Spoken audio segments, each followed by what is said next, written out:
Bagi wanita Banjar, perhiasan bukan sekedar aksesoris, itu adalah harga diri, sejarah, dan tabungan masa depan yang diwariskan dari ibu ke anak perempuan.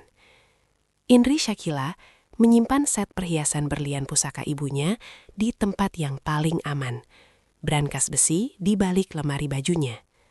Namun, sore itu, saat ia hendak mengambil kalung untuk acara pernikahan keponakan, yang ia temukan hanyalah kotak beludru merah yang kosong.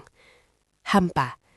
Sehampar hatinya saat menyadari bahwa maling itu tidak masuk lewat jendela, melainkan tidur di sebelahnya setiap malam. "Mana, Mas? Mana kalung Mama?" Suara Indri bergetar menahan amarah, tapi matanya menatap tajam ke arah suaminya, Saiful, yang sedang duduk santai menyeruput kopi di ruang tengah. Saiful, pria berusia 45 tahun yang selalu mengenakan kopiah haji, gelar dari orang tuanya, dan baju koko, tampak sedikit terkejut namun cepat menguasai diri. Dia meletakkan koran yang dibacanya. "Kalung apa sih, Indri? Pulang kerja kok marah-marah? Salam dulu," tegur Saiful dengan nada sok wibawa. "Jangan ngalihin pembicaraan. Set perhiasan berlian peninggalan Mama. Kalung, gelang, cincin. Semuanya hilang dari brankas. Dan cuma kamu yang tahu kodenya selain aku." Indri melempar kotak perhiasan kosong itu ke meja. Saiful menghela napas. Wajahnya dipasang setenang mungkin. "Oh, itu. Mas pinjam sebentar. Buat modal usaha. Ada peluang bisnis batubara bagus. Sayang kalau dilewatkan. Nanti kalau profit, Mas balikin lebih bagus lagi." "Pinjam? Tanpa izin? Itu namanya mencuri, Mas. Itu warisan Mama. Amanat Mama jangan dijual kecuali darurat nyawa. Dan bisnis batubara apa? Kamu kan pedagang sembako." "Indri, kamu ini istri durhaka ya nuduh suami mencuri?" Saiful berdiri, suaranya meninggi. "Harta istri itu harta suami juga. Kuas ini imam keluarga. Mas butuh modal buat naikin derajat kita. Kamu harusnya dukung, bukan pelit." "Naikin derajat? Dengan cara maling?" Indri tertawa getir. "Mas, aku tahu bisnis sembakomu lagi sepi. Tapi jangan sentuh barang Mama. Balikin sekarang, atau aku lapor polisi." Wajah Saiful berubah pucat sejenak mendengar kata polisi. Tapi dia kemudian tersenyum meremehkan. "Laporin aja. Siapa yang percaya istri laporin suaminya sendiri cuma gara-gara perhiasan? Polisi bakal ketawa, Indri. Udahlah, ikhlaskan. Anggap sedekah buat suami. Pahala loh." Indri mengepalkan tangannya. "Ikhlaskan? Sedekah?" Kata-kata agama selalu dijadikan tameng oleh Saiful untuk menutupi kebusukannya. Indri tahu Saiful berbohong soal bisnis batubara. Firasatnya mengatakan uang itu lari ke tempat lain. Malam itu, Indri tidak bisa tidur. Dia menelepon teman lamanya yang bekerja di Pegadaian Syariah Pusat Kota. "Halo Ratna, tolong cek data gadai atas nama Saiful Bahri. Ada transaksi baru nggak minggu ini?" bisik Indri di telepon. 5 menit kemudian, Ratna mengirim foto bukti surat gadai lewat WhatsApp. Barang jaminan. 1 set perhiasan berlian Eropa, kalung, gelang, cincin. Nilai taksiran 150 juta rupiah. Uang pinjaman 120 juta rupiah. Tanggal 2 hari lalu. Darah Indri mendidih. Benar dugaannya. Tapi untuk apa uang sebanyak itu? 120 juta tunai? Utang Saiful di supplier sembako tidak sebanyak itu. Keesokan harinya, kecurigaan Indri terjawab lewat jalur yang tak terduga. Update status WhatsApp tetangganya yang julid. Tetangga itu memposting foto tangkapan layar dari Instagram seorang wanita muda bernama @sarikiti. Foto, tiket pesawat bisnis kelas, dan brosur travel umroh VIP berkah tur. Caption, "Alhamdulillah, akhirnya diundang Allah ke Baitullah. Umroh VIP bareng Ayang Beb tercinta. Makasih Papa Ipul hadiah anniversary-nya. Semoga lancar ibadah kita. Labbaik Allahumma labbaik." Papa Ipul, Saiful. Dunia Indri serasa runtuh. Tapi di saat yang sama, kepingan puzzle-nya menyatu sempurna. Uang gadai 120 juta. Umroh VIP untuk 2 orang. Istri muda. Jadi, perhiasan mendiang ibunya digadaikan untuk membiayai perjalanan ibadah palsu suaminya bersama pelakor. Saiful ingin mencuci dosa zinanya dengan uang hasil curian di Tanah Suci. Biadab, desis Impi. Air matanya menetes, bukan karena sedih kehilangan suami, tapi karena sakit hati perhiasan ibunya dinodai untuk maksiat berkedok ibadah. Indri menghapus air matanya. Dia menatap cermin. Usianya 39 tahun. Dia punya usaha kain sasirangan yang sukses. Dia mandiri. Dia tidak butuh benalu seperti Saiful. Kamu mau pergi umrah sama Sari, Mas? Silahkan. Tapi aku pastikan, kalian gak akan pernah sampai ke Jeddah. Perjalanan kalian akan berakhir di loket check-in. Indri mengambil ponselnya. Dia menelepon pengacaranya. Pak Teguh, siapkan berkas laporan pidana. Pencurian dalam lingkup rumah tangga dan penggelapan aset. Dan tolong koordinasi dengan polisi Bandara Syamsuddin Nor. Saya mau bikin kejutan di hari keberangkatan. Hari keberangkatan tiba. Bandara Syamsuddin Nor, Banjarmasin, tampak ramai oleh jamaah umroh yang berseragam batik travel. Suasana haru dan gembira menyelimuti terminal keberangkatan. Saiful berdiri gagah dengan seragam batik hijau travel berkah tur. Kopiahnya miring sedikit, senyumnya lebar menyalami teman-teman jamaah lain. Di sampingnya berdiri seorang wanita muda yang cantik, putih, dan glowing. Sari. Sari mengenakan gamis syar'i yang sangat mewah, penuh payet, dan kacamata hitam besar yang disampirkan di kepala. Dia sibuk selfie dan vlog. Hai guys, doain ya aku sama Papa Ipul lancar umrohnya. Kita ambil paket VIP loh, hotelnya depan Masjidil Haram langsung. Rezeki istri soleha. Celoteh Sari ke kamera HP-nya. Saiful merangkul pinggang Sari. Meski mereka belum nikah resmi secara negara, hanya siri, atau bahkan mungkin belum nikah sama sekali. Iya dong, Ma. Apa sih yang gak buat Mama Sari? Mereka terlihat bahagia. Mereka lupa bahwa ada Tuhan yang tidak tidur, dan ada istri sah yang sedang bergerak dalam senyap. Di sudut lain bandara, Indri duduk di kafe sambil memantau dari jauh. Dia mengenakan pakaian kasual, topi, dan masker. Di sampingnya duduk Pak Teguh, pengacara, dan 2 orang petugas polisi berpakaian preman. Itu targetnya Bu Indri? Tanya polisi. Iya Pak, yang pakai batik hijau, sama perempuan di sebelahnya. Koper mereka warna emas Nora itu. Jawab Indri dingin. Baik, kita tunggu saat mereka mau check-in bagasi. Biar barang buktinya, surat-surat, ada di tangan mereka, kata polisi. Indri mengangguk. Dia melihat Saiful tertawa lepas. Hatinya perih mengingat betapa pelitnya Saiful padanya selama ini, tapi begitu royal pada wanita itu pakai uang curian. Nikmatilah tawa terakhirmu, Mas, batin Indri. Rombongan travel mulai dipanggil untuk check-in. Saiful dan Sari menyeret koper mereka menuju counter. Mereka menyerahkan paspor dan tiket kepada petugas. Saiful Bahri dan Sari Yuliani. Couple ya, Pak? Tanya petugas check-in ramah. Iya, Mbak, suami istri. Jawab Saiful mantap. Bohong. Saat petugas sedang menempelkan label bagasi, tiba-tiba 2 orang pria berbadan tegap mendekat. Selamat siang, Saudara Saiful Bahri, sapa salah satu polisi. Saiful menoleh, kaget. Iya saya, ada apa ya? Saya mau berangkat umroh.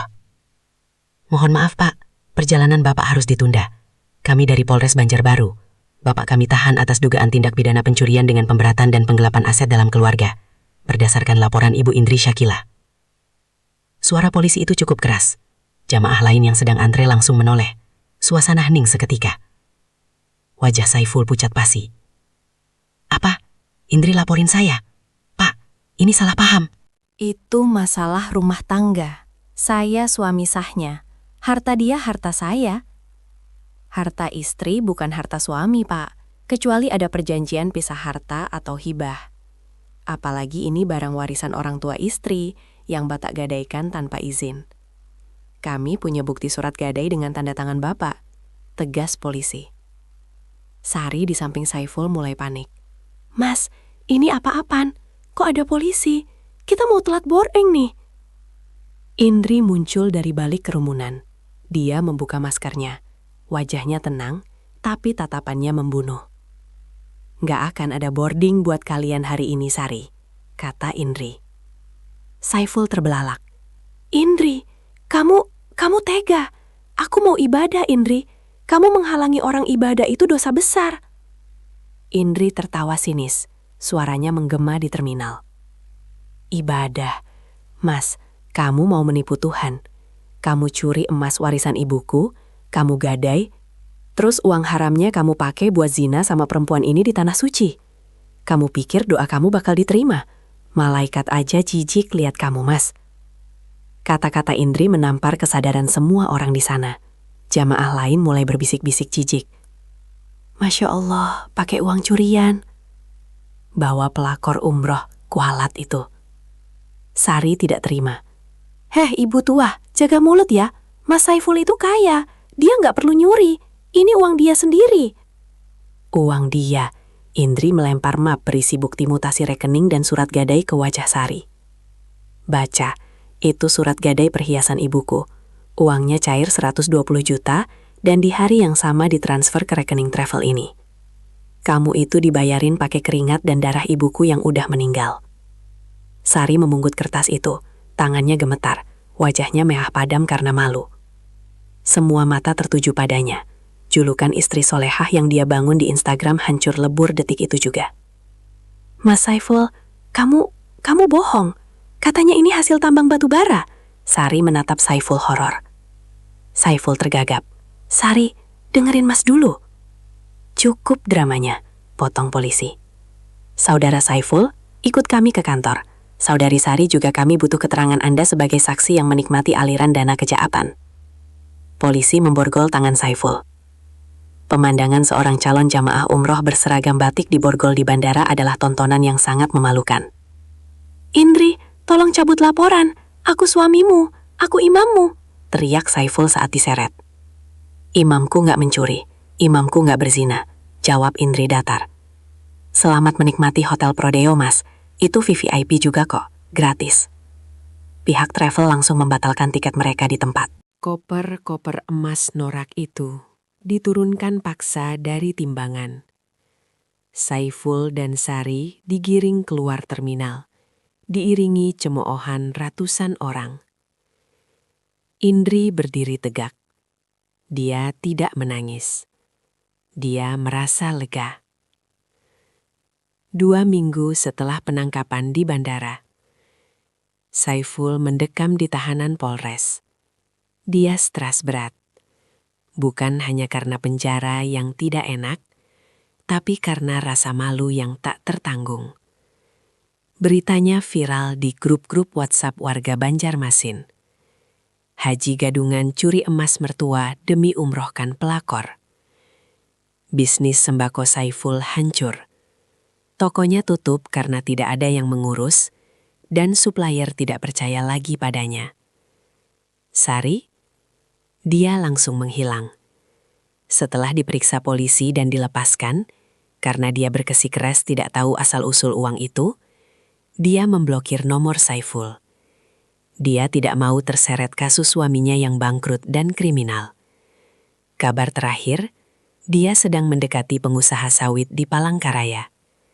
Cinta Sari setipis kulit bawang, hilang saat uang melayang. Siang itu, Indri datang ke Polres bersama Pak Teguh. Dia duduk di ruang jenguk. Saiful keluar dengan baju tahanan oranye. Rambutnya yang biasa klimis kini acak-acakan. Wajahnya kusam. Dia menatap Indri dengan mata memelas. Indri, istriku sayang, makasih udah datang. Saiful mencoba meraih tangan Indri lewat jeruji atau kaca pembatas. Indri tidak menyambutnya. Saya datang bukan untuk kangen-kangenan, saudara Saiful. Indri, tolong cabut laporannya. Mas nggak kuat di sini. Mas janji bakal balikin uangnya. Mas bakal kerja keras. Kita mulai lagi dari nol ya. Balikin uangnya. Tokomu sudah tutup. Utangmu di mana-mana. Mau balikin pakai apa? Ginjal? Sindir Indri. Saiful tertunduk. Tolonglah Indri. Kita kan suami istri 15 tahun.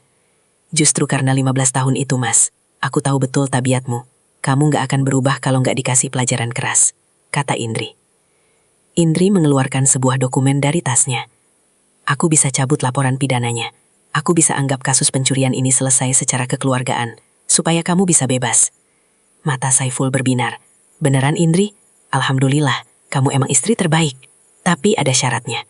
Potong Indri. Apa? Apa aja Mas lakuin? Pertama, tanda tangani surat kesepakatan ini.